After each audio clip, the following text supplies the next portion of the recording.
Jésus, parle-nous, l'assemblée t'écoute. Parle, nous dépendons du son de ta voix. Parle, l'assemblée t'écoute. Nos cœurs sont ouverts. Parle-nous, nous sommes là. Nos cœurs sont ouverts. Parle-nous, nous sommes là. Parle-nous, Seigneur Jésus. Alléluia, Seigneur. Parle-nous, Seigneur. Alléluia. Père, nous te bénissons. Au nom de Jésus, je te prie de nous enseigner aujourd'hui, comme ce chant que nous chantons, de nous parler, parle à nos cœurs, parce que ta parole est esprit et vie, qu'elle nous procure la vie aujourd'hui, qu'elle nous accorde la vie, qu'elle nous dirige, qu'elle nous aide, qu'elle nous redresse, qu'elle nous encourage ceux qui ont besoin d'encouragement, redresse ceux qui sont fatigués, affermis ceux qui sont debout, relève ceux qui sont tombés. Merci Père, merci pour ton soutien et ton aide. Béni soit ton nom, à toi la gloire Seigneur et l'honneur. Au nom de Jésus-Christ, Amen. Amen. Amen. Mes frères et sœurs, j'avais un message aujourd'hui. On va faire un peu d'histoire. On va faire un petit peu d'histoire avec la parole de Dieu. Mais on va essayer de situer certaines choses dans l'histoire. Vous voyez, c'est bien des fois de savoir situer des choses dans l'histoire. On a un présent aujourd'hui, non ? On est en 2022, on vit notre vie. Mais avant 2022, il y avait d'autres années. Et la parole de Dieu qu'on a aujourd'hui, écrite, elle vient du passé. Donc, la parole de Dieu elle-même écrite là, elle a été enracinée dans l'histoire. Et elle n'est pas apparue aujourd'hui en 2022. Donc c'est important des fois de savoir situer certaines choses dans l'histoire, quand sont arrivées certaines choses, d'où viennent certaines choses, pour savoir ce qui est bon à prendre, ce qui est bon à garder et ce qui est bon aussi à rejeter. Pour savoir ce qu'il faut garder et rejeter quelque chose, il faut aussi savoir d'où elle vient, quelle est son origine. Et pour savoir où on va dans le futur et pour savoir qui on est aussi dans le présent, de manière générale, on regarde toujours à son passé. Pas que dans la parole de Dieu, non ? Dans nos vies de tous les jours, non ? On a tous une origine différente, non ? Une famille différente, une histoire différente, une nation différente, des pays différents. Il faut comprendre son passé. Souvent, quand on ne comprend pas son passé, on est souvent paralysé dans la vie. C'est la même chose avec Dieu. Et aujourd'hui, je voulais un peu qu'on revienne sur un sujet. J'aimerais qu'on aille à la fin vers la croix, parler de la croix. Mais avant de parler de la croix, j'aimerais qu'on la mette en valeur, la croix. Alors, je veux vraiment qu'on la mette en lumière, la croix. Mais je voulais d'abord qu'on fasse un tour par l'histoire. Et l'histoire de... Pas l'histoire de la religion, hein, parce que vous et moi, là, on n'est pas dans la religion. On en a parlé tout à l'heure avec le frère, c'est pas intéressant. Nous, ce qui nous intéresse, c'est Jésus. C'est lui qui nous a sortis des ténèbres. Donc moi, j'aimerais qu'on fasse l'histoire de l'Église. Pourquoi ? Parce que l'Église, en fait, c'est le Seigneur qui l'a bâti ici. Et l'Église, c'est le corps de Jésus sur terre. C'est ça qui représente Jésus sur terre. C'est comme ça qu'il a décidé d'être manifesté, par l'Église. C'est son souhait. C'est pas nous qui l'avons décidé, on n'a rien inventé. Alors j'aimerais qu'on revienne un peu dans l'histoire de l'Église. Pas de l'histoire de la religion, pas l'histoire du christianisme. Souvent, des fois, on fait un peu l'amalgame, on confond le christianisme, etc. Non, j'ai juste envie qu'on parle de l'Église de Jésus. Pas le christianisme. Pourquoi ? Parce que, en fait, quand on y réfléchit, Jésus, il n'est jamais venu apporter une religion ici. Il n'a jamais voulu qu'on démarre une religion. Jamais. Il n'y a aucun passage où je vois Jésus qui parle de religion. Au contraire, quand il croise des religieux, il les écarte. Quand il croise des religieux, il est dur avec eux. Non, Jésus, il n'est pas venu pour amener une religion. Bon, vous connaissez tous presque la parole bien correctement. Normalement, vous savez tous. Vous savez le passage où il est écrit et qui me vient quand Jésus dit « Portez votre croix ». Vous voyez le passage ? Vous voyez le passage, non ? Portez votre croix. Le Seigneur nous demande de porter sa croix, non ? Et il dit, si on complète le passage, ça donne quoi ? Il dit, portez votre croix et quoi ? Suivez-moi. Merci beaucoup. Portez votre croix et suivez-moi. Non, si Jésus il avait dit, portez votre croix et suivez l'Église catholique. Là, je vous dis, je suis tout de suite. Je demande où c'est, où est le formulaire, je mets le tampon sur l'Église catholique. Parce qu'il dit, suivez l'Église catholique, non? Portez votre croix et suivez l'Église catholique, je deviens catholique. Mais il n'a pas dit ça. C'est pas vrai. S'il aurait écrit, portez votre croix et suivez les protestants, je deviens protestant demain. Je cherche là. Et je pense tout le monde ici, non? Parce qu'on veut lui obéir, on veut le suivre, non? Mais il n'a pas dit ça. Il a dit, portez votre croix et suivez-moi. Donc c'est une personne. C'est pas une religion, comme on disait tout à l'heure. C'est une personne. Et cette personne-là, notre Seigneur Jésus dont on parle là, il a décidé de se manifester dans l'Église. Voilà pourquoi je voulais faire un peu d'histoire. On va rester dans la parole de Dieu, mais on va voir des faits historiques. Ça va nous aider, je pense. Vous allez voir où ça va nous amener. Donc d'abord, je vais citer quelques passages. J'aimerais qu'on les garde à cœur tout le long du message. Je vais citer dans Luc chapitre 6, verset 22. Luc chapitre 6, verset 22. Il est écrit: heureux serez-vous lorsque les hommes vous détesteront, lorsqu'ils vous chasseront, vous insulteront et vous rejetteront comme des êtres infâmes, à cause du Fils de l'homme. Dans Jean 15, verset 20, il est écrit: souvenez-vous de la parole que je vous ai dite. Le serviteur n'est pas plus grand que son maître. S'ils m'ont persécuté, ils vous persécuteront aussi. S'ils ont gardé ma parole, ils garderont aussi la vôtre. Dans Jean 16, verset 2, il est écrit: ils vous excluront des synagogues et même l'heure vient où quiconque vous fera mourir croira rendre un culte à Dieu.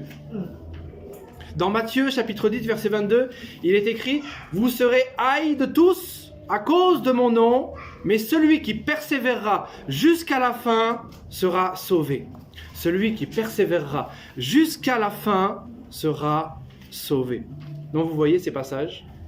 Je pense que quand on les entend, elles mettent en lumière quelque chose là, non? Elles corroborent qu'il y a un état d'esprit qui se dégage de tous ces passages, non? Je pense pour chacun. Gardez-les bien en tête, on va les mettre de côté, mais gardez-les bien en tête pour toute la suite du message. Parce que ça va être un peu notre fil directeur, notre fil là. Alors, Au résumé, quoi. c'est ça, c'est l'état d'esprit un peu du message. Et il faut garder ça dans le cœur, pour bien comprendre le message que le Seigneur veut nous donner aujourd'hui. Vous voyez, on va revenir donc un peu dans l'histoire, un peu dans le passé. 2000 ans dans le passé, parce qu'on est en 2022. Le Seigneur, on sait qu'aujourd'hui, on date tout, non, avec le Seigneur, non? On dit avant Jésus, après Jésus, vous êtes d'accord, non? Même les athées qui sont fâchés avec Dieu, ils écrivent avant Jésus, après Jésus. Ah, c'est plus fort, ils doivent le mettre là-bas. Hein? Même les athées, ils écrivent avant et après. C'est comme ça. Et il a marqué l'histoire. Donc on va revenir en zéro. On sait que le Seigneur a eu son ministère vers 30 ans, que 3 ans après, il est parti. Il est mort et on sait qu'il est ressuscité. Nous, c'est notre confession de foi. Alors, il avait 33 ans. Et il a laissé ce message aux disciples du Seigneur. Vous savez, les Paul, les Pierre, les Jean, etc. Les apôtres. C'est ceux-là qui nous ont donné les Écritures, l'Évangile. L'Évangile, c'est eux qui ont écrit ça. C'est eux qui ont témoigné. C'est eux les témoins. Et qu'est-ce qu'il faut comprendre? J'aimerais qu'on regarde un instant quelque chose. C'est qu'à l'époque, là, dans l'histoire, justement, ils étaient dans ce qu'on appelle aujourd'hui l'Empire romain. Tout le monde a entendu un peu parler de l'Empire romain, non? L'Empire romain, c'était quoi? L'Empire romain, c'était un empire bâti sur... à la base, c'était l'Italie, la Grèce, etc. Ils ont conquis la Grèce, ils ont conquis l'Espagne, ils ont conquis les Gaules, etc. Mais c'était un ensemble de nations régies par un seul empire, qu'on appelle l'Empire romain. Parce que Rome, c'était la ville principale. Après, c'est vrai qu'il y a eu plusieurs empires romains. Ça a été scindé en plusieurs villes, mais peu importe. Il y a un empire qui gouvernait plusieurs nations. L'Égypte, Antioche, la Judée, donc là, l'histoire avec le Seigneur, hein, c'était en Judée, non, Jérusalem. Les Gaules, etc. Donc c'était... Petit Moyen-Âge. C'était l'Antiquité. C'était en Antiquité. Et pourquoi je vous dis ça? Parce qu'ils avaient une faculté forte, les Romains, à absorber les cultures des autres. C'est pour ça qu'ils ont persévéré dans le temps. Ils ont fait un peu l'histoire. Ils ont réussi à maintenir un contrôle et un joug sur les nations parce qu'elles avaient la faculté à absorber les cultures, les mentalités et surtout les dieux. Parce qu'ils avaient plusieurs dieux, les Romains. On dit qu'ils sont polythéistes. Non, ils avaient plusieurs dieux. Ils avaient une panoplie de dieux. Les Zeus, les Mars, les Hadès, etc. Il y en avait plein. Et quand ils arrivaient dans une autre nation, ils faisaient la guerre à la nation, et ils absorbaient la religion, en fait, des nations qu'ils avaient vaincues. Ils n'étaient pas forcément en contradiction avec les religions. C'est un peu comme ce qu'on appelle aujourd'hui le communisme, non? On regroupe tout. On fait une soupe et on prend un peu de tout. Vous voyez ce que je veux dire? Alors les Romains, ils étaient bons pour ça. Et c'est pour ça que quand ils sont arrivés chez les Gaulois, les Germains, etc., et ils prenaient les mêmes dieux qu'ils avaient, et ils mélangeaient un petit peu ça à leur sauce. Des fois, ils renommaient le dieu, des fois, ils rajoutaient un petit écrit. Mais il n'y avait pas de contradiction, il n'y avait pas de problème. Ils n'étaient pas en contradiction avec ces peuples-là. Donc, ils absorbent la culture, et ils absorbent aussi les dieux. Vous voyez ? Il faut comprendre que... Pourquoi je vous parle de ça ? Parce que quand le message de l'évangile il a explosé à Jérusalem à l'époque, eh ben, le message là de Jérusalem, le message des apôtres, le message de Jésus, on parle d'un Dieu. Eux, ils en ont plein. Et nous, on ne se soumet pas aux autres dieux. Non ? On adore un seul Dieu, n'est-ce pas ? On adore un Dieu, on n'adore pas plusieurs dieux. Et les Romains, eux, ils n'étaient pas du tout dans cette optique-là. Pour eux, ils pouvaient accepter les religions extérieures, mais à condition qu'il fallait toujours adorer le Dieu des Romains et surtout l'empereur. Parce que l'empereur romain, c'était comme un Dieu sur terre, un peu comme à l'époque des Égyptiens. L'empereur romain était lui-même un représentant de Dieu. Et Dieu lui-même pour eux. Donc celui qui refusait d'adorer l'empereur de l'époque, il refusait d'adorer Dieu, il avait des problèmes avec l'Empire romain. Vous voyez ? Donc il faut comprendre un peu dans l'histoire à quel moment ça s'est situé, qu'est-ce qui s'est passé, pourquoi ils étaient persécutés les chrétiens à l'époque. Parce que j'ai envie de parler un peu de la persécution. J'aimerais donner des exemples. Vous voyez, il y avait plusieurs hommes de Dieu qui ont parlé de ça. Mais dernièrement, il y avait un message où l'apôtre Antoine avait cité les disciples de Jésus. Paul, Pierre, etc. Comment ils sont morts. J'aimerais qu'on recite ça un peu aujourd'hui, parce que ça va être le contexte du message. On va prendre son temps, on va regarder ça, avec les traces qu'on a. Donc vous voyez, chacun des apôtres là, il a eu une fin un peu difficile, non ? On les appelle les martyrs, vous êtes d'accord ? C'était des martyrs ces gars-là. Ils sont morts terriblement. Ils ont été décapités, ils ont été déchirés, ils ont été brûlés, donnés aux bêtes. On les a sciés, on les a coupés en 2, en 4, en 5, en 6. Ils ont terminé difficilement. C'était dur. Ce qu'on appelle aujourd'hui des martyrs, ça fait 2000 ans, c'est l'époque ancienne. Même si aujourd'hui on vit encore ça. Mais donc ils avaient un message qui allait à l'encontre complet de l'Empire romain, qui allait à l'encontre de leur système. Donc c'était opposé à ce système-là. Donc j'aimerais d'abord on va aller voir chacun, on va regarder comment ils ont terminé pour comprendre après la suite. Vous allez voir où je veux en venir. Déjà juste avant de citer tous les apôtres, j'aimerais aussi qu'on définisse le mot martyr. Qu'est-ce que ça veut dire exactement ? Parce que des fois on dit martyr, en fait on ne sait même pas ce que ça veut dire martyr. Martyr, pour répondre à la question, le mot martyr, ça vient du grec martis. Ça signifie en fait témoin. Donc un martis, en grec, le martyr, c'est un témoin. Littéralement, le martyros est celui qui rend témoignage. Donc, en réalité, les martyrs dont on parle nous, en fait, c'était juste des témoins. Ils étaient là pour témoigner de quoi ? D'un message. Donc nous savons qu'on témoignait du Seigneur Jésus, de sa mort, de sa résurrection. La bonne nouvelle. Et donc ils sont morts comme des témoins en fait. Ils sont morts parce qu'ils ont témoigné en fait. S'ils n'avaient pas témoigné, ils n'étaient pas morts comme ça. Donc on va prendre le premier. Non, le premier je ne vais pas citer parce que il est dans les Écritures. C'est Étienne, vous le connaissez tous. C'est le premier, non ? Un des premiers là. Enfin le premier officiellement, il y en avait d'autres certainement qui se sont fait lapider. Hein. Mais Étienne, on voit que dans Actes chapitre 7, on parle de lui. Je ne vais pas lire parce que ce sera trop long, mais juste pour citer son nom quand même. Le second, dans ma liste, c'est Pierre. Donc Pierre, les sources qu'on a, un peu le témoignage qu'on a historique de lui, c'est qu'il a évangélisé Rome, après la Judée bien entendu. Il est mort crucifié la tête en bas, à sa demande, car il se sentait indigne de mourir comme Christ. Le suivant, c'est Jacques. Jacques, fils d'Alphée, était le chef de l'église de Jérusalem. Il a été jeté du promontoire sud-est du temple, haut de 30 mètres. C'est intéressant. Il a survécu de 30 mètres et il a été battu à mort avec des bâtons par ses ennemis. Donc c'est intéressant. Le même promontoire où Satan avait tenté Jésus, lui là, il est tombé, mais il n'est pas mort. Vous vous rappelez Jésus, hein ? Ça c'est une anecdote, c'est une petite anecdote, vous vous rappelez l'histoire, hein ? Il a dit, le diable a tenté, si tu es le fils de Dieu, si tu tombes, les anges vont te rattraper, c'est écrit dans les psaumes. Et il a dit, non, tu ne tenteras pas l'Éternel ton Dieu. Il a répondu, donc je ne suis pas là pour tenter Dieu. Mais est-ce que Jacques a tenté Dieu là ? Non, on lui a jeté. Il n'est pas mort à la fin. Hein. Certainement, cette parole des psaumes a été accomplie pour lui. Certainement, on n'a pas de preuve. Mais vu le témoignage qu'il en est, il n'est pas mort des 30 mètres. Et comme il n'est pas mort, ils ont pris des bâtons et ils l'ont terminé. Vous voyez? C'était un témoin, c'était un martyr, donc c'était un témoin, il a témoigné. Il est mort comme un témoin. Le suivant. Donc André est mort crucifié après avoir évangélisé autour de la mer Noire. Les témoins racontent qu'André aurait déclaré en voyant la croix, ça c'est important, hein. C'est vraiment fort. Il a dit « J'ai longtemps désiré et anticipé cette heure ». Il a continué à prêcher à ses tortionnaires pendant 2 jours avant de mourir. Donc, il était sur la croix et il a continué à prêcher sur la croix pendant 2 jours. Mais il a dit qu'il a désiré cette heure. C'est quelque chose qu'il voulait vivre, expérimenter.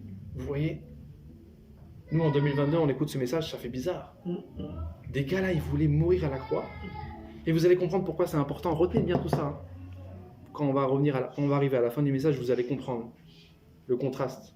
Vous allez voir, quand on va parler du Seigneur, vous allez comprendre, c'est vraiment important. Lui, là, il a désiré ça en tout cas. C'était son désir. Vivre ça, expérimenter ça.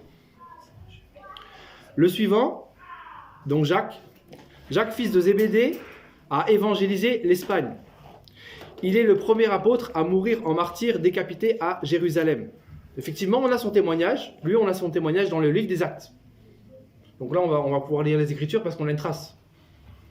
Donc dans le livre des Actes, Actes chapitre 12, versets 1 à 3, dans les Écritures, il est écrit « Vers le même temps, le roi Hérode se mit à maltraiter quelques membres de l'Église, et il fit mourir par l'épée Jacques, frère de Jean. Voyant que cela était agréable aux Juifs, il fit encore arrêter Pierre, c'était pendant les jours des pains sans levain. » Bon, on connaît tous la suite du message, hein. Après, il y a Pierre, il va être délivré, l'ange va venir délivrer, l'Église va prier pour Pierre. Mais avant ça, cet homme est mort, il est mort. Vous voyez? Et donc, l'histoire aussi, les historiens de l'époque parlent aussi de cette mort-là, de cet homme qui est mort décapité. Philippe, le suivant. Au suivant, témoin suivant.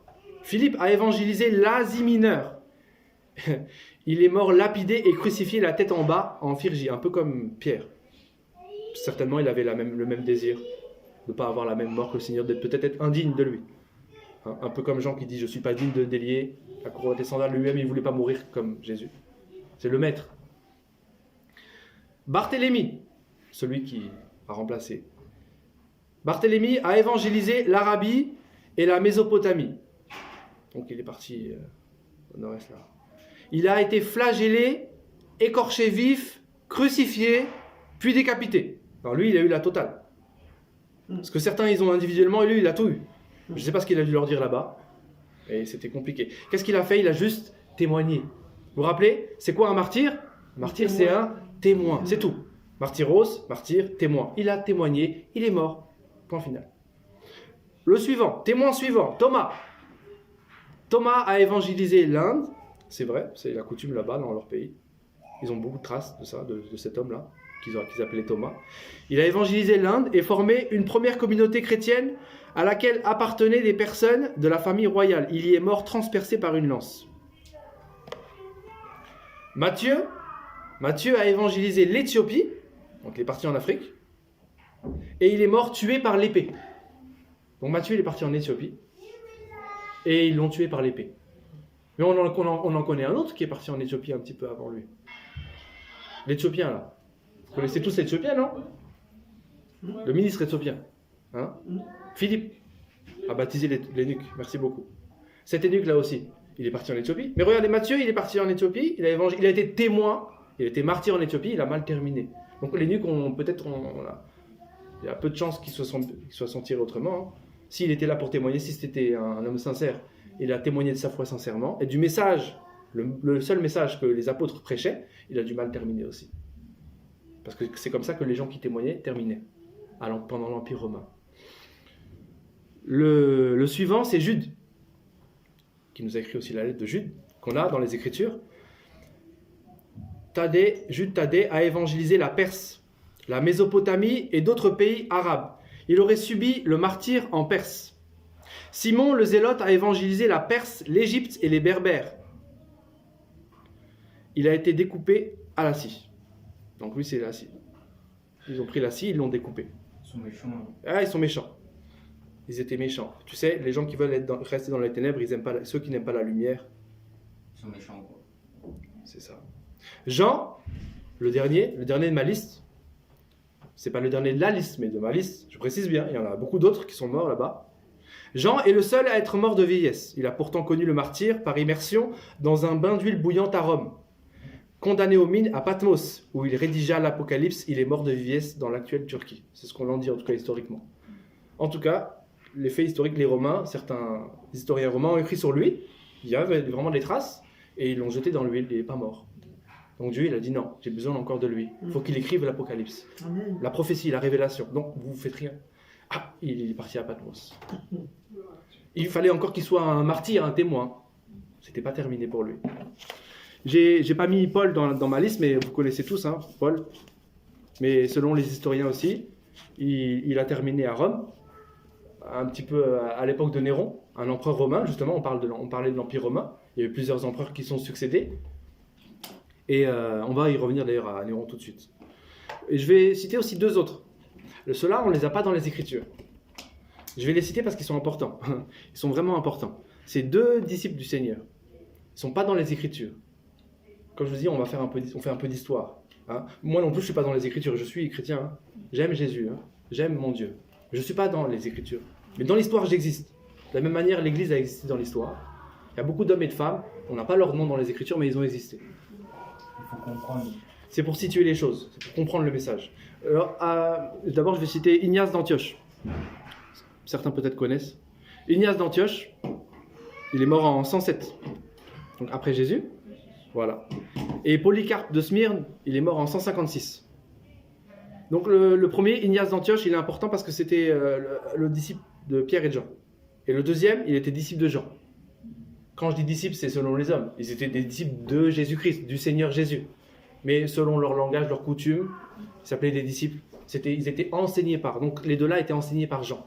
Ou au moins, on connu Jean, comme nous, on se connaît ici. Le Jean dont on parle dans les Écritures. C'est important, parce que c'est ceux-là, c'est grâce à eux. Je ne veux pas trop en parler parce que je ne sais pas le message, mais quand un jour, si j'ai l'occasion de refaire un message sur ce sujet, c'est très intéressant. Parce que c'est ceux-là qui écrivaient à l'époque. Comme nous, on s'envoie des textos, on s'envoie sur WhatsApp, on s'écrit des lettres, non? Sur Facebook, référence Jean 8, 4, machin, Deutéronome 4, chapitre 4. Eux, ils faisaient pareil. Et on a retrouvé des lettres de ces gens-là.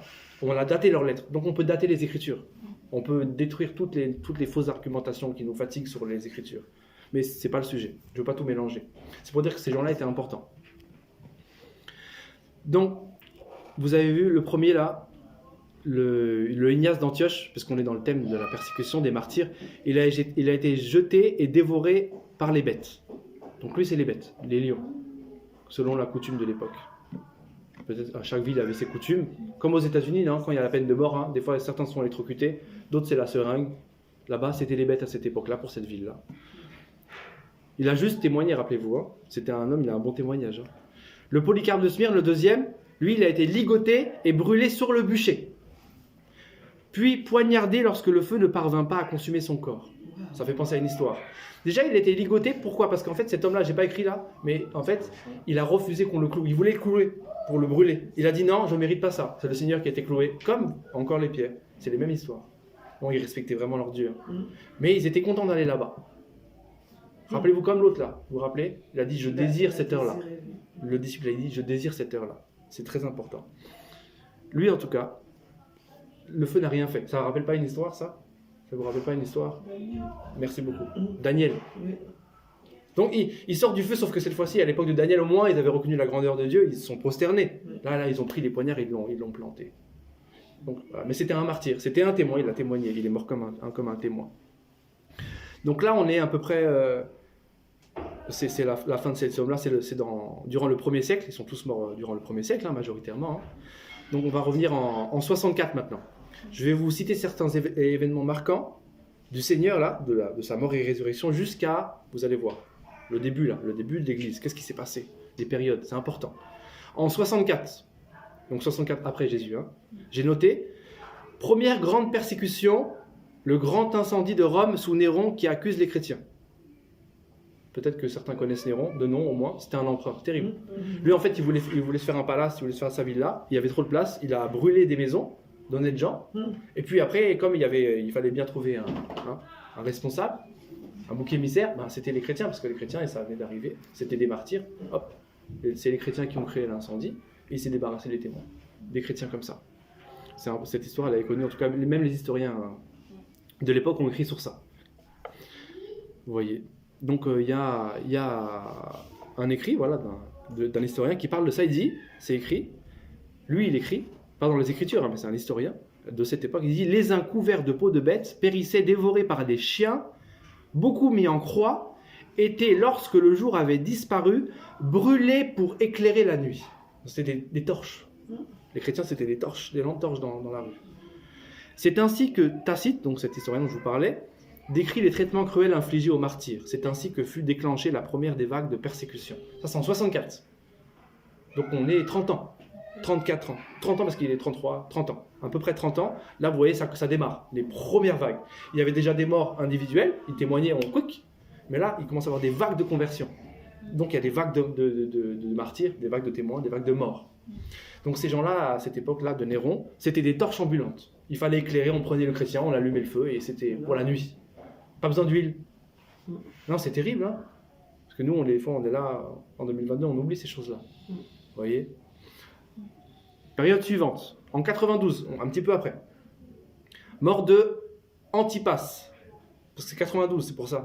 On va situer un peu les Écritures aussi. On connaît tous Antipas, certainement. Certains d'entre vous, vous connaissez Antipas. Mort de Antipas de Pergame. Vous vous rappelez, on parle de lui dans Apocalypse. Oui. Merci beaucoup. Eh ben, c'est en 92. Les historiens aussi parlent de cet homme-là. On va d'abord citer la parole. Donc dans Apocalypse, chapitre 2, verset 13. Pour Antipas, il est écrit, ça c'est le Seigneur qui parle. Je sais où tu demeures, je sais que là est le trône de Satan. Tu retiens mon nom et tu n'as pas renié ma foi, même au jour d'Antipas, mon témoin fidèle. Waouh! Mon témoin fidèle, quel beau témoignage, qui a été mis à mort chez vous, là où Satan a sa demeure. Il a été mis à mort. Ça, c'est le Seigneur qui rend témoignage au travers de Jean, qui donne la prophétie. Et on a un témoin. Voilà ce que le Seigneur pense de cet homme-là. Mon témoin fidèle.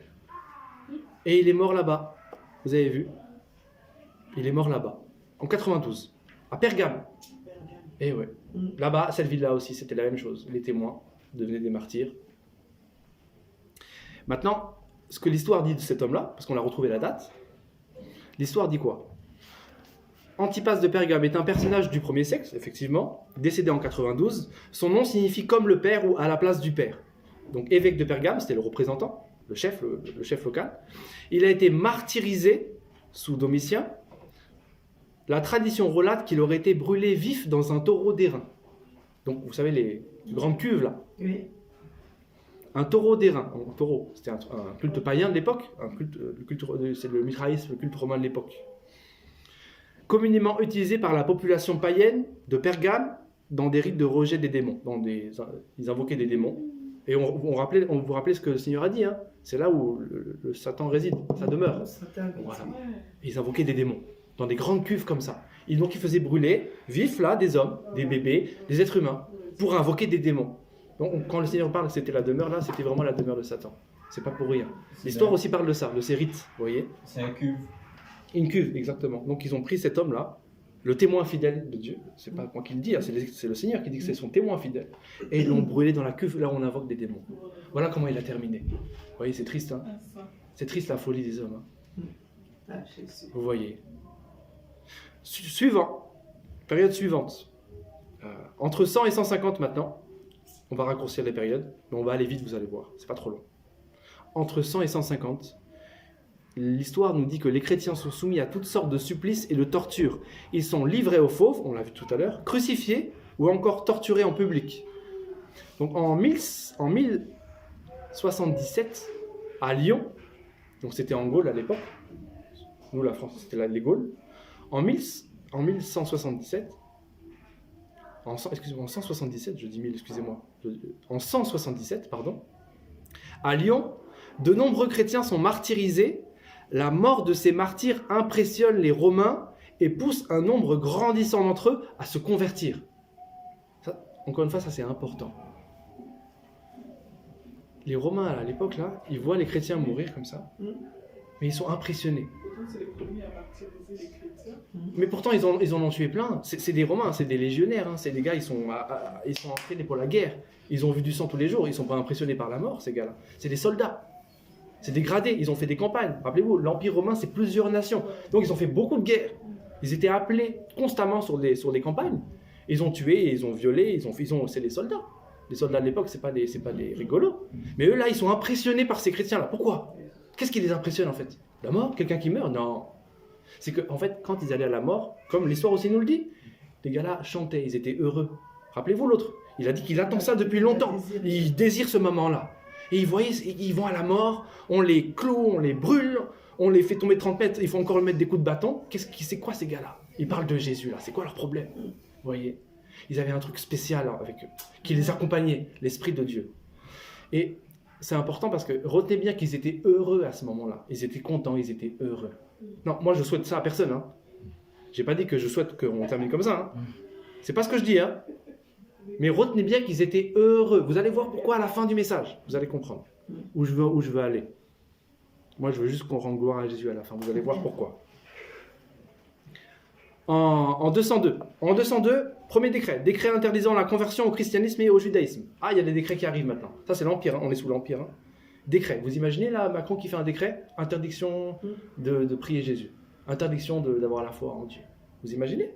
Vivre dans une situation comme ça? Eux, c'était leur quotidien. Donc ça, c'est le premier décret. Hein. En 235, grande persécution contre les dirigeants chrétiens. Donc les pasteurs, les évêques, les enseignants, tout ça, ils y passent.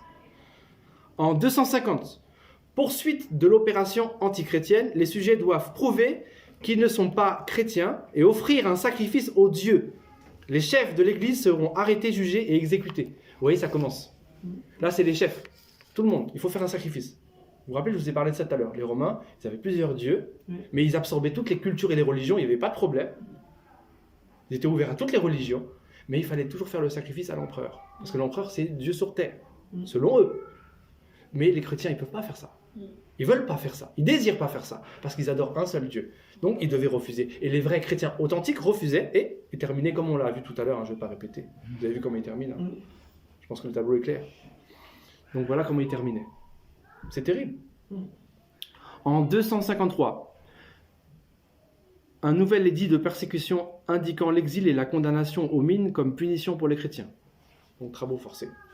En 258, Valérian, le même empereur de tout à l'heure, publie également un second édit qui introduit la peine de mort contre cette communauté religieuse. Donc la peine de mort, carrément. En 300, suivez bien, de violentes persécutions ont lieu dans les provinces proches et éloignées de Rome. Le deuxième édit, donc en 303, donc on a fait du temps, hein, rappelez-vous, entre 30 là, Jésus, et les 300, là, on a avancé. Mais ça tape, hein, ça continue. Le deuxième édit en 303 a imposé l'arrestation et la détention d'évêques et de responsables d'église. L'historien Eusébio parle de prison pleine, au point de devoir libérer les criminels de droit commun. Est-ce que ça vous fait penser à quelque chose, cette histoire-là? Merci. Vous voyez, c'est Barabbas, l'histoire continue. On libère les brigands, les tueurs, les violeurs, parce qu'il faut de la place pour les chrétiens. C'est la même histoire. Vous voyez, il faut tuer Jésus. Il pouvait être libéré, mais non, c'est Barabbas qu'on libère. On libère, il faut faire de la place. Et la même chose continue, c'est prophétique. C'était une prophétie. Et ça continuera malheureusement. Le troisième décret a été publié le 20 novembre 303. C'est ce qu'on appelle une amnistie générale. Chaque chrétien, c'est-à-dire, serait libéré s'il acceptait de faire un sacrifice aux dieux. Cet acte n'avait aucune valeur symbolique. Il était conduit à la stratégie consistant à créer une population de renégats chrétiens par peur, douleur et difficulté dans les prisons et à diviser ainsi la communauté. Donc ça, c'est pour un peu trier les chrétiens des païens, les vrais des faux, l'ivraie, du blé, vous voyez, les bergers, les brebis, savoir qui est qui. Cette persécution aussi, elle a permis ça. Le Seigneur a permis en tout cas. Elle a eu lieu, le Seigneur a permis. C'est terrible, mais ça, il a permis. Le dernier acte a été rendu public au début de l'année 304. Les chrétiens étaient obligés de se rassembler et de faire un sacrifice commun. Ils seraient exécutés s'ils refusaient. Vous imaginez qu'on vous convoque aujourd'hui là. Là, on vous convoque tout de suite. Même pas, on ne vous amène pas une hache chez vous, on vous convoque, on vous explique que vous allez faire un sacrifice à un dieu, à Macron ou je ne sais pas qui, au dieu qu'ils adorent là. Et si vous refusez, on vous tue. La chose est claire. Moi, c'était la mienne. La chose est claire. C'est pas une blague, c'est pas un jeu. C'est pas une religion. Vous voyez? Il s'agit de vie et de mort. Maintenant, on va arriver en 313. Et là, c'est important. On va changer de cap complètement là. J'espère que vous suivez bien. Hein. Amen. On arrive en 313. Et là, tout bascule. Tout change. Donc 313, on a ce qu'on appelle l'édit de Milan. L'édit de Milan, c'est quoi? C'est la liberté de culte à tous les citoyens, y compris les chrétiens. Chacun a pu vénérer ses propres divinités. Ça a l'air super, non? Ça a l'air super intéressant, ça a l'air bien. Ils peuvent maintenant louer leur Dieu, chacun fait ce qu'il veut, tout va bien. Mais il y a un grand problème avec cet édit de Milan là. Il y a un grand piège. Vous vous rappelez les premiers versets qu'on a lus au début? Les 4 passages? Vous vous rappelez? Oui. Le Seigneur dit qu'on sera persécuté, Oui. qu'ils nous haïront, et que certains, pensant rendre un culte à Dieu, nous tueront, prendront la vie de certains hommes. Là, il y a 313, l'édit. Pourquoi c'est quoi? C'est quoi 313 en fait? C'est quoi cet édit? En 325, il y a le premier concile de Nicée. Rappelez-vous, on est encore sous l'Empire romain. Là, il y a un personnage qu'on appelle Constantin. Peut-être certains ont entendu déjà parler. Amen. Il est connu dans l'histoire, en tout cas pour les empereurs. Pourquoi? Parce que lui, justement, il arrive, à la suite de plein d'autres empereurs, lui, il décide de se convertir. Est-ce que c'est une vraie conversion ou pas? On n'en sait rien. Moi, j'en doute fortement. En tout cas, il dit qu'il s'est converti. Et à la suite de cette conversion, comme lui, c'est le boss, hein, c'est le chef de l'Empire, il dit que non, maintenant, on va prier tout le monde. Les chrétiens peuvent prier leur Dieu, les païens peuvent prier leur Dieu, chacun fait ce qu'il a envie. Ça a l'air très bien. Le problème, c'est quoi? C'est que d'un coup, il y a la paix qui s'installe. C'est vrai que les chrétiens sont plus tués, torturés, sciés, coupés, brûlés, dévorés. C'est vrai. Le problème, c'est quoi? C'est que Jésus, il a dit que on sera persécuté. On sera toutes ces choses-là que j'ai citées. On le sera. Mais là, d'un coup, ça s'arrête. Mais qui a raison alors? Parce que là, on est en 313. Hein. Il y a la paix qui s'installe. Et là, il y a quoi? Ce qu'on appelle le concile de Nicée. C'est rien d'autre que l'Église catholique romaine qui s'installe officiellement. Je dis bien officiellement.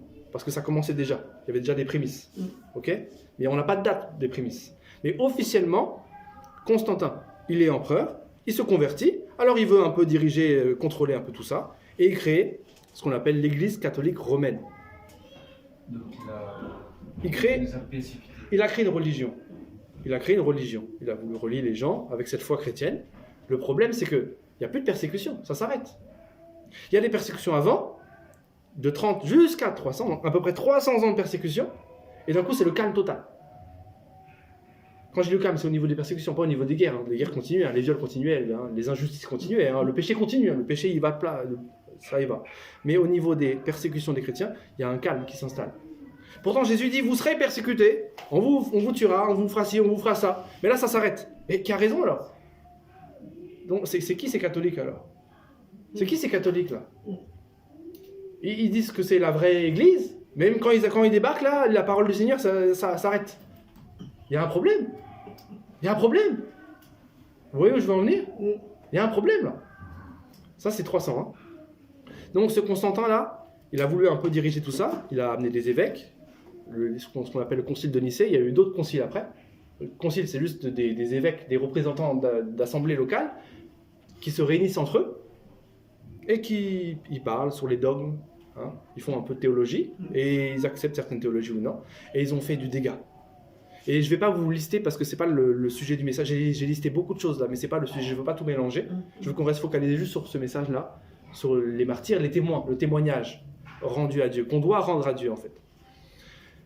Mais il y a une liste, c'est l'objet d'un message très intéressant d'ailleurs, parce que le dégât des catholiques. Mais je veux retenir juste une chose. C'est que les chrétiens étaient persécutés, et en 300 tout s'arrête. Donc moi j'ai compris quoi? Que le diable, il peut vous prendre, il peut vous couper en 4, il peut rien faire contre vous.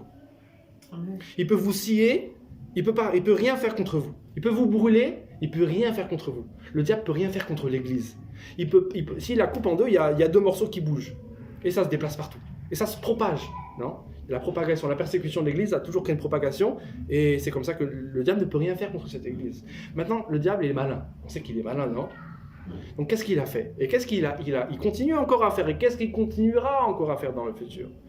Comme il ne peut rien faire contre l'Église, alors c'est de l'intérieur maintenant qu'il va aller.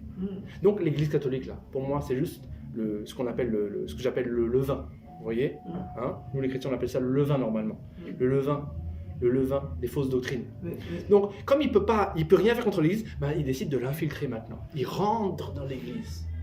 Il fait un petit concile là, une petite réunion, et puis il rentre dedans et il crée l'Église catholique romaine. Donc les catholiques ne seront pas contents, mais je suis désolé pour eux, leur témoignage est tellement mauvais. Tout ce qu'ils font, dès qu'ils touchent à quelque chose, ils déglinguent tout. Ils salissent tout. Mais c'est un autre message.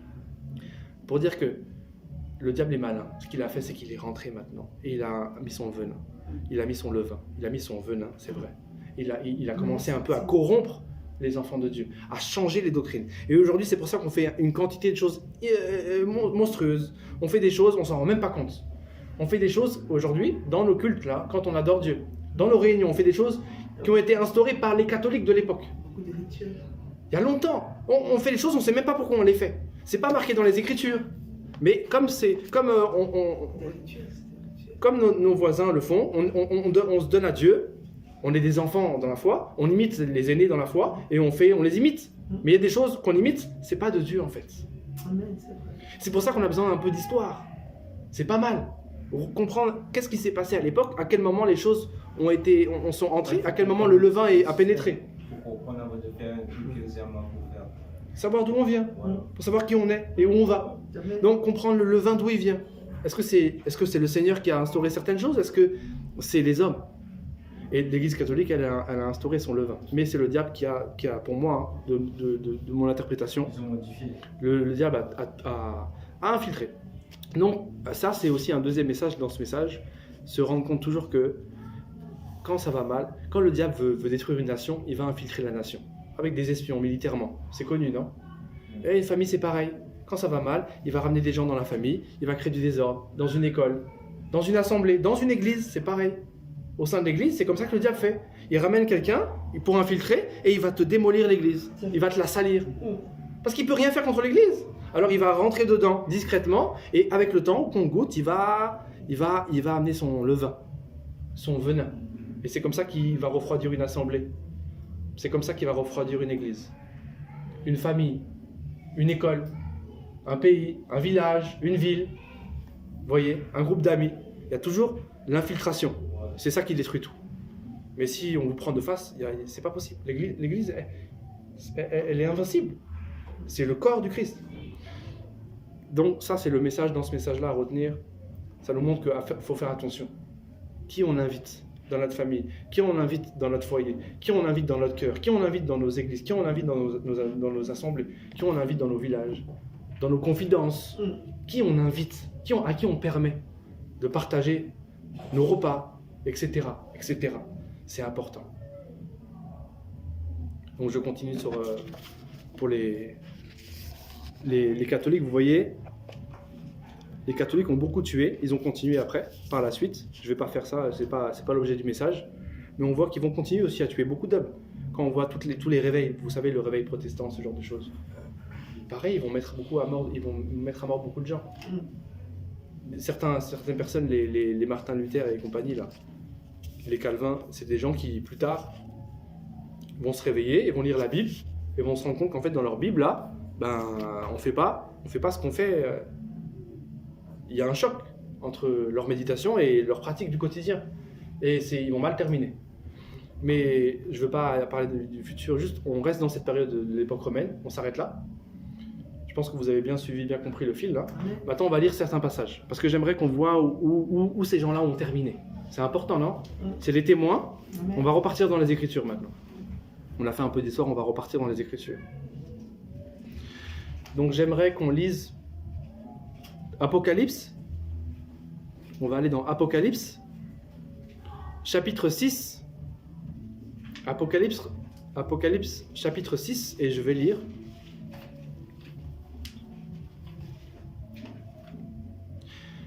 À partir du verset 9, il est écrit, partir du verset 9. Quand il ouvrit le 5e sceau, je vis sous l'autel les âmes de ceux qui avaient été immolés à cause de la parole de Dieu et à cause du témoignage qu'ils avaient rendu. Ils crièrent d'une voix forte en disant « Jusqu'à quand, Maître saint et véritable, tardes-tu à juger et à tirer vengeance de notre sang sur les habitants de la terre ?» Une robe blanche fut donnée à chacun d'eux, et il leur fut dit de se tenir en repos quelque temps encore, jusqu'à ce que fût complet le nombre de leurs compagnons de service et de leurs frères qui devaient être mis à mort comme eux. Wow, amen. Ben voilà, où sont ces gens-là dont on a parlé tout à l'heure? Tous ces hommes qu'on a listés là. Tous ces inconnus aussi, qui sont morts en martyrs, en témoins. Vous voyez, ils attendent ici là. C'est pas moi qui l'invente, hein, c'est la parole de Dieu, non? Jusqu'à quand, Maître saint et véritable, tardes-tu à nous juger et à tirer vengeance de notre sang sur les habitants de la terre? Et on leur a demandé d'attendre un petit peu. Parce qu'il faut que d'autres les rejoignent. Il faut qu'il y ait d'autres témoins. Il faut qu'il y ait d'autres martyrs. Il faut que d'autres meurent pour leur foi. Après, il existe plusieurs types de martyrs. La persécution, elle n'est pas forcément que physique. Il y a plusieurs types de persécution. Là, celle-ci est visible. On en parle parce qu'on peut la voir. Mais chaque individu vit un type de persécution différent. Ça, c'est le Seigneur qui jauge. Le Seigneur sait ce qu'on peut supporter ou non. Connaît notre vie, nos épreuves. Mais en tout cas, il y a des gens qui doivent rejoindre ces hommes-là. Ces hommes-là sont bien placés. Ils ont couru le bon combat. Ils ont une robe blanche. On leur demande juste d'attendre que leurs frères les rejoignent. Dans Apocalypse, chapitre 18, verset 24. Apocalypse, chapitre 18, verset 24.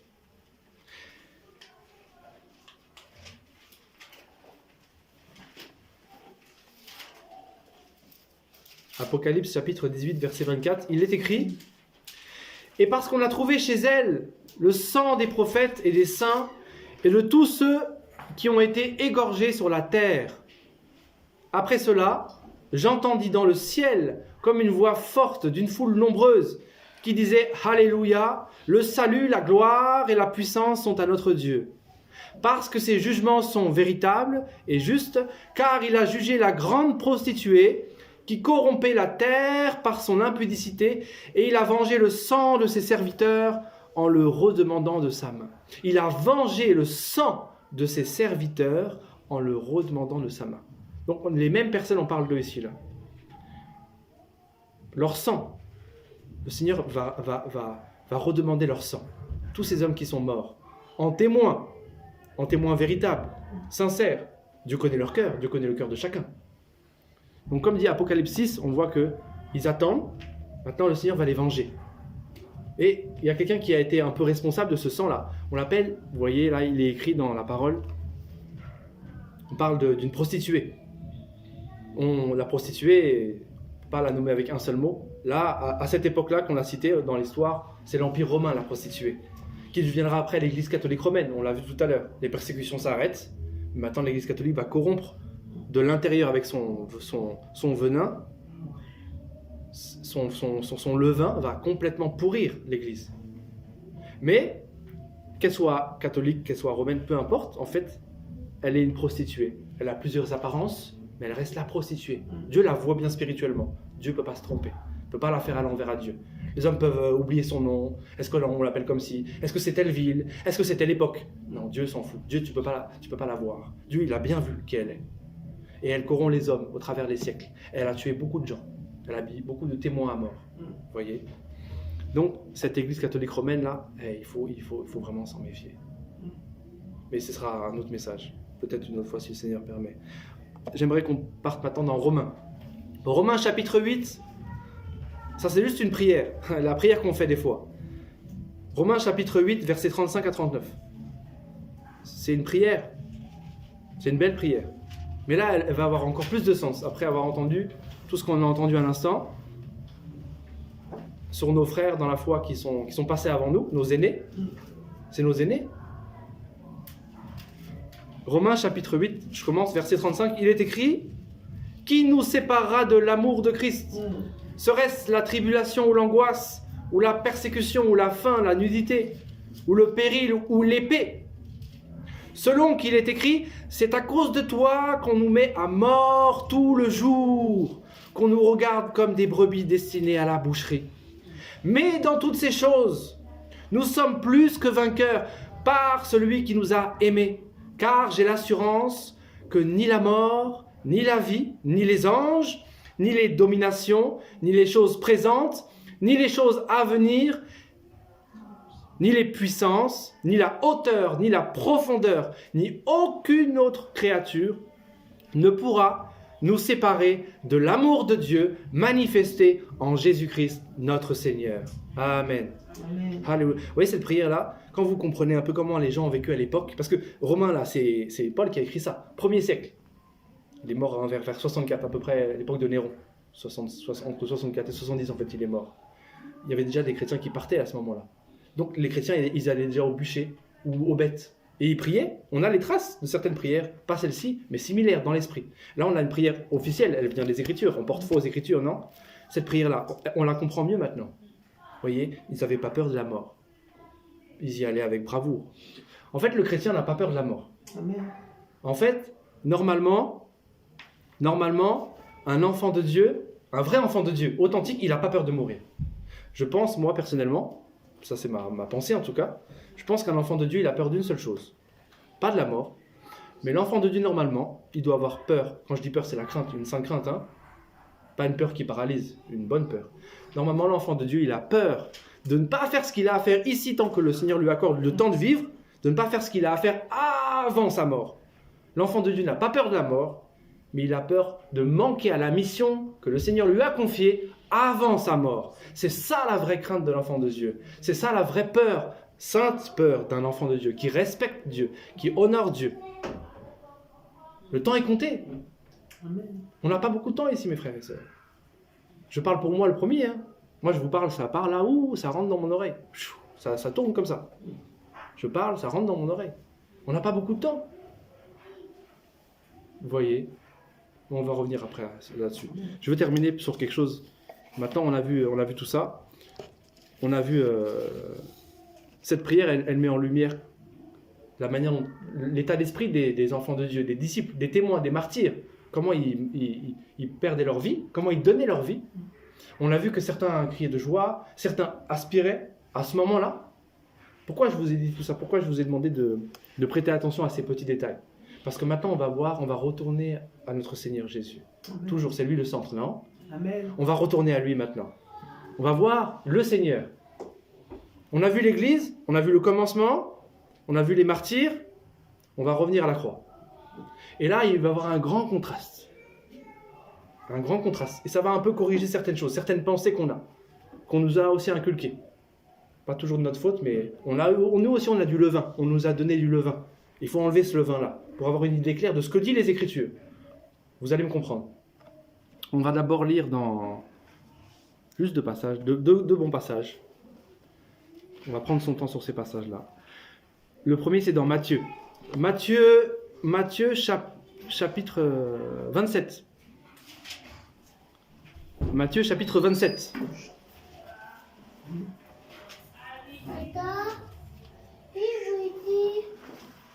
Matthieu chapitre 27.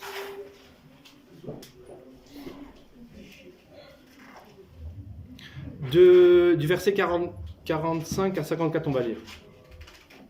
C'est bon pour chacun? Alors il est écrit: de midi jusqu'à 3 heures de l'après-midi, il y eut des ténèbres sur tout le pays. Vers 3 heures de l'après-midi, Jésus s'écria d'une voix forte: Eli, Eli, lama sabachthani. C'est-à-dire, mon Dieu, pourquoi m'as-tu abandonné? Quelques-uns de ceux qui étaient là, après l'avoir entendu, disaient: il appelle Élie. Aussitôt, l'un d'eux courut prendre une éponge qu'il imbiba de vinaigre. Il la fixa à un roseau et lui donna à boire. Mais les autres disaient: laisse donc, voyons si Élie viendra le sauver. Jésus poussa de nouveau un grand cri et rendit l'esprit. Et voici que le voile du temple se déchira en deux, depuis le haut jusqu'en bas. La terre trembla, Les rochers se fendirent, les tombeaux s'ouvrirent, et les corps de plusieurs saints qui étaient morts ressuscitèrent. Étant sortis des tombes, ils entrèrent dans la ville sainte après la résurrection de Jésus et apparurent à un grand nombre de personnes. À la vue du tremblement de terre et de ceux qui venaient d'arriver, l'officier romain et ceux qui étaient avec lui pour garder Jésus furent saisis d'une grande frayeur et dirent « Cet homme était vraiment le Fils de Dieu. » Cet homme était vraiment le Fils de Dieu. Vous voyez ce passage ? Est-ce que vous voyez la différence, le contraste qu'on a ? Ça, c'est le Seigneur. Le Seigneur, là, il est fatigué. Il est triste. Il parle même au Père. « Père, tu m'as abandonné. » Il est perdu. Il souffre. Mais les autres, là, vous vous rappelez les autres ? Les apôtres, les petits du Seigneur, là. Les disciples. Et les petits des petits. Les Polycarpes et tous les autres. On les a fait, non ? On en a fait 2, il y en a plein d'autres. Ils étaient contents, ils y allaient. Ils voulaient y aller, ils chantaient de joie. Mais le Seigneur, là, lui, il ne chante pas. Est-ce qu'il est plus faible que les autres ? Non. Est-ce qu'il est plus faible ? Mais qu'est-ce qui lui arrive ? Quel est le problème ? Donc, est-ce que la souffrance, là, c'est quoi, en fait ? Parce que vous voyez, quand on regarde les films d'Hollywood, là, et aussi certaines prédications, ça, je vous dis, le faux levain. J'ai entendu des prédications vraiment tellement mensongères. Oh, Jésus, il a souffert parce que vous voyez, c'était la croix, et les clous, et le sang qui a coulé, et les fouets. Et c'est pour ça, en fait, que, vous voyez, c'est grâce à ça, c'est à cause de ça que vous êtes libérés. C'est quel mensonge, ça ? Ça, c'est un mensonge. J'ai pas dit que c'était faux, hein. Il y a eu les clous, hein. Il y a eu le sang, il y a eu les fouets, et plus que ça, on peut décrire ça, c'est une autre histoire. Je dis pas que c'est pas vrai. Et je souhaite ça à personne, je dis pas que c'est facile, hein. C'est pas ce que je dis ici, hein. Attention. Mais je dis que, regardez, notre Seigneur lui-même, notre Seigneur, notre Maître, regardez comment il était. Regardez, il n'est pas heureux. Il sourit pas, il chante pas. Chapitre 27, 45 à 54. Les petits, là, ils chantent. Les petits des petits des petits, ils continuent à y aller en chantant, en louant Dieu. On leur dit non, pas la croix. Non, pour moi, pas les clous. Non, pour moi, à l'envers. Chacun a son petit truc à lui. Il respecte le maître, mais le maître, lui, il y avait un problème. C'est quoi, en fait, la raison de ça ? C'est quoi quelle explication on a ? Ils étaient avec Christ. Ils étaient avec Christ. Ils étaient contents, ils étaient heureux. Mais lui, là, on nous dit que non, c'est le sang, c'est les clous, là, qui font qu'il est mort, il est mort. Attendez, il est mort à cause des clous dans Jean. Jean, chapitre 19, verset 31. Jean chapitre 19, verset 31. Quelqu'un peut lire ce passage ? Bien fort. Ou même un verset avant. Quelqu'un peut lire ? Jean chapitre 19, verset 30. 30-31. 30-31. Quand Jésus eut pris le vinaigre, il dit « Tout est accompli ». Et baissant la tête, il rendit l'esprit. Dans la crainte que les corps ne restassent sur la croix pendant le sabbat, car c'était la préparation, et ce jour de sabbat était un grand jour. Les Juifs demandèrent à Pilate qu'on rompît les jambes aux crucifiés et qu'on les enlevât. Verset suivant. Les soldats vinrent donc, et ils rompirent les jambes au premier, puis à l'autre qui avait été crucifié avec lui. S'étant approché de Jésus et le voyant déjà mort, ils ne lui rompirent pas les jambes. Mais un des soldats lui perça le côté avec une lance, et aussitôt il sortit du sang et de l'eau. Merci beaucoup. Vous voyez, ils viennent pour rompre les jambes, pour accélérer un peu le processus. Il y a la Pâque, il faut aller vite. On les finit proprement en cachette. Mais quand ils voient Jésus, il est déjà mort. Les deux brigands sont plus forts que Jésus. Ils ne sont pas morts. Mais lui, là, il est déjà parti. Il est faible ou quoi ? C'est quoi les problèmes ? On a encore un problème, là. Est-ce que c'est la douleur physique, en fait, qui l'a tué ? Non. Est-ce que c'est les clous, en fait, dont il a souffert vraiment ? Non, c'est pas tout ça. Les autres chantent et lui, il chante pas. Maintenant, on va aller à la réponse. Enfin, un passage qui nous répond. Il y en a plein d'autres, hein. Un passage, il ne faut pas mentir. Un passage. Donc, on va aller dans Ésaïe 53. pour ceux qui ont jamais, je pense que la plupart d'entre nous, on connaît bien, même presque certains par cœur. Mais pour ceux qui n'ont pas entendu, ça leur fera du bien. Ça pourra les délivrer. Ésaïe 53. Là, on a la réponse. De quoi il a souffert en fait? De quoi vraiment le Seigneur Jésus, notre Maître, notre Dieu, a souffert? Donc je vais lire. Il est écrit: qui a cru à ce qui nous était annoncé? Qui a reconnu le bras de l'Éternel? Il s'est élevé devant lui comme une faible plante, comme un rejeton qui sort d'une terre desséchée. Il n'avait ni beauté ni éclat pour attirer nos regards. Et son aspect n'avait rien pour nous plaire. Tu m'étonnes, là où il était. Méprisé et abandonné des hommes, homme de douleur et habitué à la souffrance, semblable à celui dont on détourne le visage. Nous l'avons dédaigné, nous n'avons fait de lui aucun cas. Cependant, ce sont nos souffrances qu'il a portées. Ah, c'est de nos douleurs qu'il s'est chargé. Et nous l'avons considéré comme puni, frappé de Dieu et humilié. Mais il était blessé. Mais, vous voyez le mais là? Mais en fait, la vérité, mais il était blessé pour nos péchés, brisé pour nos iniquités. Le châtiment qui nous donne la paix est tombé sur lui. Et c'est par ses meurtrissures que nous sommes guéris. Nous étions tous errants comme des brebis, chacun suivait sa propre voie. Et l'Éternel a fait retomber sur lui l'iniquité de nous tous.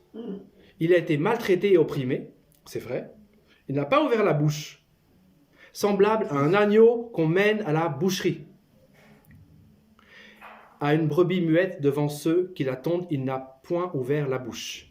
Il a été enlevé par l'angoisse et le châtiment, et parmi ceux de sa génération, qui a cru qu'il était retranché de la terre des vivants et frappé pour les péchés de mon peuple? Qui a cru en ça? Qui a compris ça? Qui a compris ça? Il a été retranché de la terre des vivants et frappé pour les péchés de mon peuple. On a mis son sépulcre parmi les méchants, son tombeau avec le riche, quoique il n'eût point commis de violence, et qu'il n'eût point de fraude dans sa bouche. Il a plu à l'Éternel de le briser par la souffrance, après avoir livré sa vie en sacrifice pour le péché.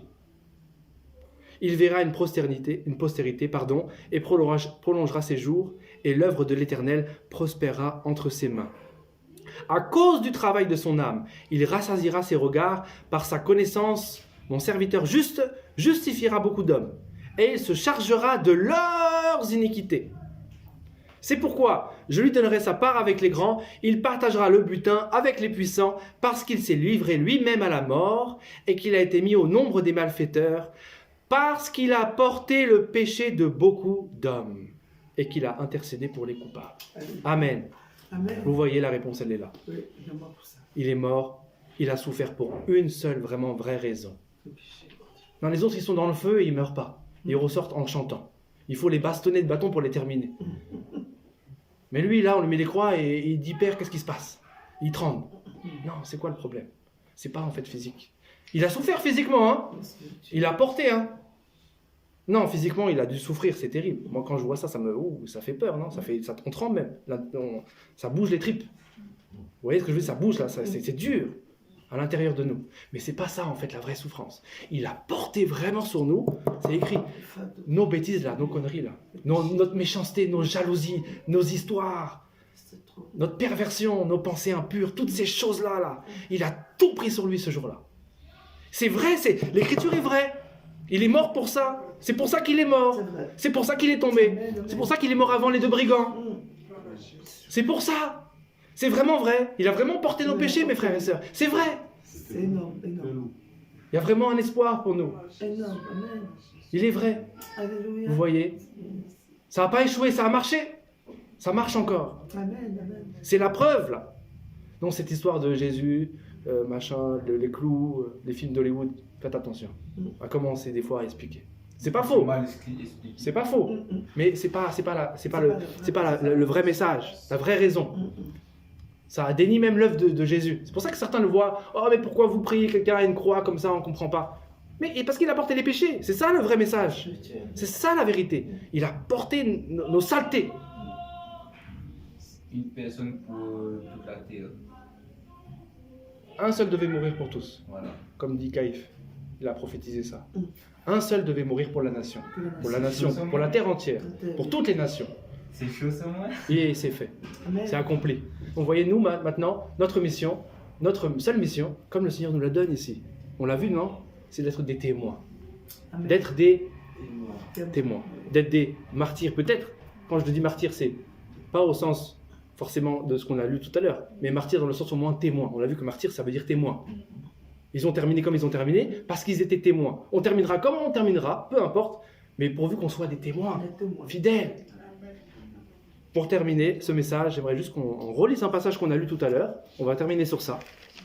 Ça va nous donner, je pense, une espérance. Vous savez, avant que je lise ce passage-là, avant que je relise ce passage-là, mes frères et sœurs, la vie est courte. Amen. Comme j'aime dire souvent quand je parle de Dieu aux hommes dans la rue, je vous dirai la même chose à vous aujourd'hui. Vous connaissez tous votre anniversaire, non? Ici. Tout le monde connaît son anniversaire, non? Tout le monde connaît l'anniversaire, non? Ça, c'est la date d'arrivée. Tout le monde connaît sa date d'arrivée. Ça, c'est l'arrivée. Mais il y a une date de départ. Mais personne ne connaît la date. Moi, je ne connais pas la date de mon départ. Et vous ne connaissez pas la date de votre départ. Rappelez-vous, on n'a plus peur de la mort. Un chrétien authentique, si vous êtes des vrais enfants de Dieu, vous êtes comme moi, vous n'avez pas peur de la mort. Amen. Mais vous avez peur d'une chose, c'est de ne pas accomplir ici-bas ce que vous avez à accomplir avant cette fameuse date de départ. Ça, c'est important. On va aller juste lire un passage pour clore le message. Pour moi, c'est le passage marquant. Regardez, dans Apocalypse, chapitre 2, verset 13. On va relire ce passage qu'on a lu tout à l'heure. Apocalypse, chapitre 2, verset 13. Apocalypse, chapitre 2, verset 13. Moi, je vais lire Lettre à l'Église. Verset 2, verset 13. Je vais lire. Qui allonge. Je sais où tu demeures. Je sais où tu demeures. Je sais que là est le trône de Satan. Tu retiens mon nom et tu n'as pas renié ma foi. Même au jour d'Antipas, mon témoin fidèle, qui a été mis à mort chez vous, là où Satan a sa demeure. Vous voyez, moi quand je lis ça, ça me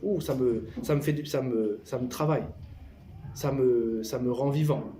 Jésus dit, Antipas, là, c'est mon témoin fidèle. Mais qu'est-ce que vous voulez de plus pour cet homme-là? Jésus lui-même, le Dieu qui a tout créé ici, là, il a déclaré que cet homme, c'est son témoin fidèle. Mais imaginez qu'il dit de ça de vous à la fin. C'est pas ce qu'on souhaite, non? C'est pas ce qu'on souhaite tous? Qu'il écrive ma fille Laure, ma témoin fidèle. Amen. Hein? Mon fils Thomas, et qu'il écrive à côté de mon témoin fidèle. Vous voyez? Mais c'est tout ce qu'on veut en fait. Oui, Le reste, on s'en fout. Oui, c'est vrai. Il y a le livre de vie, non? Vous savez, le livre de vie, on en parle. Oui. Ça, c'est biblique, c'est l'écriture. Hein. Maintenant, je paraphrase. Là, c'est mon interprétation. J'imagine que dans ce livre, il y a notre nom. Il est écrit, non? Maintenant, imaginez, dans un livre, des fois, on met le nom de certaines personnes, même dans une école, dans un lycée. Mais on met des notes à côté. Oui, On note, non? les appréciations. Des appréciations, des commentaires. Oui. Très bien, en progression. Peut mieux faire. Comment s'affaiblir dans la foi? Ah, s'est détourné de son premier amour. Vous voyez, il y a plusieurs, on a des notes. Elles changent. Peut-être même instantanément. C'est un livre vivant, c'est le livre de vie. C'est pas un livre mort, hein. C'est un livre qui se met à jour automatiquement. Amen. C'est pas besoin de base de données, pas besoin de Google. C'est automatique. C'est les lettres de Dieu, dans le spirituel. Les commentaires sont instantanés. Vous changez, ça change. Le cœur bouge, ça bouge. Et en fait, cet homme-là, c'est marqué dans ses commentaires, dans le livre de vie de Antipas, on va à la ligne d'Antipas, mon témoin fidèle. Vous voyez? Moi, quand je vois ça, ça me fait du bien. Ça me donne envie de me donner pour Dieu. Malgré mes difficultés, malgré mes péchés, malgré mes épreuves, comme vous, mes frères et sœurs. Mais au moins, avec le temps qui nous reste ici, de se donner pour quelque chose. Pour avoir un bon commentaire, un bon témoignage. Vous voyez? Non, voilà. Dans ma version, ils ont mis Antipas, mon fidèle martyr. C'est ça? On y est, le fidèle martyr. On l'a vu tout à l'heure, non, la définition du martyr, non? Martyr, martyros, martyros, c'est le témoin. Celui qui témoigne, celui qui donne un message. Donc il a été un témoin. Il est véridique. Comme avec Job. Amen. On s'est invité à Job. Amen. Merci Seigneur Jésus. Merci Seigneur Jésus pour ce message. Merci Seigneur pour ce message qui ranime en nous le courage, la foi, l'espérance, l'envie de nous donner à toi, d'être des témoins fidèles dans notre époque, dans notre génération, parce que tu l'as voulu ainsi. C'est toi qui as créé les époques, toi qui nous as appelés, mais aujourd'hui, pour une raison, nous voulons juste, Seigneur, marcher droit, marcher avec toi, te suivre, terminer la course, que chacun de mes frères ici, et ceux qui m'écouteront, puissent terminer la course avec toi. Pourvu que pour chacun de nous, de la même manière, Seigneur, tu écrives ces quelques phrases, quelques mots, qui sont si précieux, témoins fidèles. Béni sois-tu, à toi toute la gloire, Seigneur.